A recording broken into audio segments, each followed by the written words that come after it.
For Luke to say that the Jedi must end? What happened to this guy? Rise, Meg. The Force will be with you.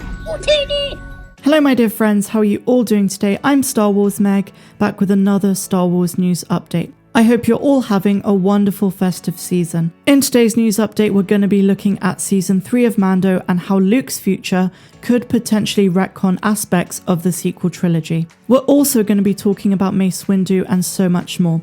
Before I dive into it, please may I ask you to hit like down below, subscribe to the channel if you're brand new and welcome if you are, and make sure to hit that notification bell to be alerted each and every time I post new content on my channel. You can expect daily Star Wars updates from me. We are currently on the road to 40,000 subscribers and we are almost there. Thank you all for your amazing support. Now without any more jibber jabber, as I say, let's dive straight into it. So I want to start this news update by highlighting an article I read by The Guardian, and it's titled "The Mandalorian second season has come to an end, but what's coming next?" So the really fascinating element of this article is that they've taken a different spin to all the countless articles on the internet about the future of The Mandalorian, because this one focuses on Luke Skywalker. So what I'm going to do is I'm going to read you from the article and then I'm going to discuss with you my thoughts on Luke Skywalker, how it might retcon the sequel trilogy and the direction Lucasfilm seem to want to be taking. So they write, did the closing episode of The Mandalorian second season just give us the final appearance of Mark Hamill's Luke Skywalker in Star Wars? If so, the return of the original Jedi Knight to carry away Grogu to a future under his care looks like a fitting farewell to the boy from Tatooine who destroyed the evil Empire.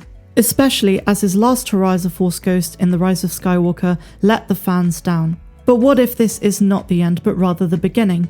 Disney-owned Lucasfilm currently has a problem on its hands, one that Hamill and an army of CGI technicians are more than ready to handle. Star Wars fans can't wait for the umpteen new TV shows that are due to spin off from The Mandalorian. Efforts based on Obi-Wan Kenobi's middle years, Boba Fett's later period, and Ahsoka Tano's post-Clone Wars antics are perhaps the most heavily anticipated.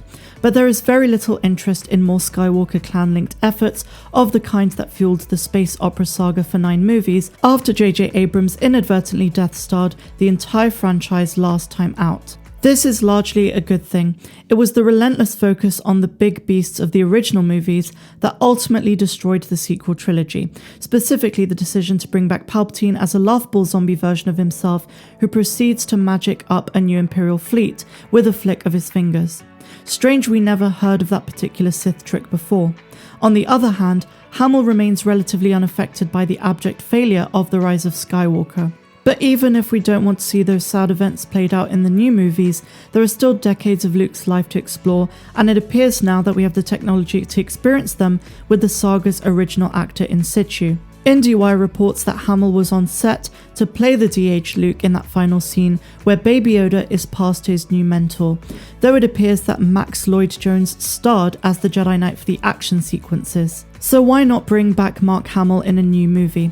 The Mandalorian has proven beyond doubt that there is ample room in the Star Wars galaxy for new adventures outside the traditional timeline. It operates entirely in the wake of the Rebels' victory over the Empire in Episode 6, a period before the rise of the First Order that was not previously considered to be fertile territory for a long-running saga. Recasting the role of Luke is one option, but such an approach didn't work for Han Solo in the middling Solo: A Star Wars Story. Bringing back Mark Hamill using CGI is undoubtedly the most palatable option. There might even be room to bring back a de-aged Harrison Ford as Han Solo for some brand new adventures with his old pal. So that basically is the bulk of the article, and then they go on to talk about Disney Plus and all of the rest of the shows that we're all anticipating, including Rangers of the New Republic, Ahsoka, Lando, so on and so forth. So let's talk a little bit about Luke Skywalker and the future. So I want you guys to think back to a couple of days ago in my news update. I did speak a little bit about Luke Skywalker and the potential direction they might go in the future of Star Wars and The Mandalorian, but I want to explore this in a little more depth, and I actually want to correct something I said, because I did initially state that while I doubted they would retcon the sequel trilogy, it does appear like they're taking a different direction with Luke. I'm genuinely convinced now that it's a huge possibility that they will retcon Luke's character, at least in some part in the sequels. Knowing how much of a big fan Dave Filoni is of Star Wars, and knowing that he did have some disappointment with the final 3 films of the Skywalker saga, it would make sense if he wanted to make adjustments to Luke's character, even if his eventual decline as a recluse on Ahch-To Island does occur. The reason I say this is they wouldn't have brought Luke Skywalker back into The Mandalorian if they were happy with the final 3 films. Let me explain. Because now they have a duty to almost elaborate upon what happened to Luke Skywalker or go a completely different direction with his character after Return of the Jedi. As far as we're concerned, we're in the period of time where Luke is still an optimist, he's starting his Jedi Academy, and I just can't see them building up the character of Grogu just to be killed off by Ben Solo later on, further down the line, because they know that that would really piss off the fans. And it would confirm the eventual fate of Luke Skywalker. So my belief is they might be retconning his character, or at least trying to explain what happened to Luke in order for the sequel trilogy to make a little bit more sense. So it's either retconning or damage control as far as I'm concerned. I would much rather see a hopeful Luke Skywalker that's much more in line with the character we know and love from the original trilogy, and them expanding on that further in The Mandalorian Season 3. Now, some people claim that we won't see Luke or Grogu in The Mandalorian Season 3 at all, and it will just focus on Bo-Katan and Mando, but I don't think this is going to be the case. They're probably going to do a split plotline where we follow the events of Luke and Grogu, and also Din Djarin and Bo-Katan and the Night Owls, and these 2 stories run adjacent to each other. But what do you guys think? I want to know your thoughts on this issue. Do you think they're going to somewhat retcon Luke Skywalker's character in the way we saw him in The Last Jedi? And do you think we're going to go down a completely different path? Or do you think they're going to try and explain how he ended up where he did in the final 3 films? So now we move on to talk about Mace Windu. So this is from a couple of days ago. Star Wars, is Sam Jackson's Mace Windu returning in the works?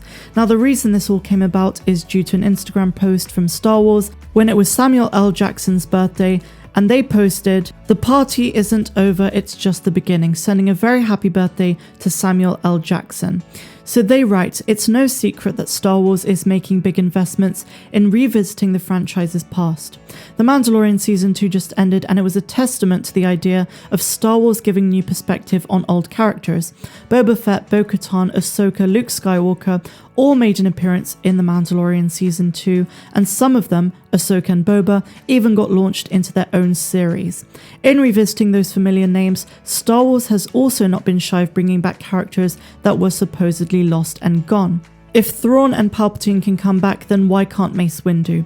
The Jedi Master was last seen being defeated by Anakin Skywalker and Sidious in the pivotal turning moment of Revenge of the Sith. But we never actually saw him die.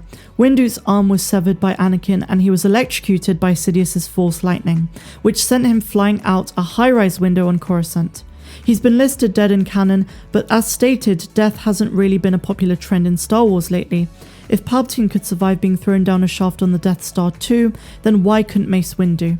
Of course, if the Star Wars Obi-Wan Kenobi series can explore moments in the life of the now dead Jedi Master, the same could be done for Mace Windu. There's so much of the character's backstory that Star Wars fans have yet to see on screen, and it's an easy opportunity for a project featuring a character who is beloved amongst prequels fans.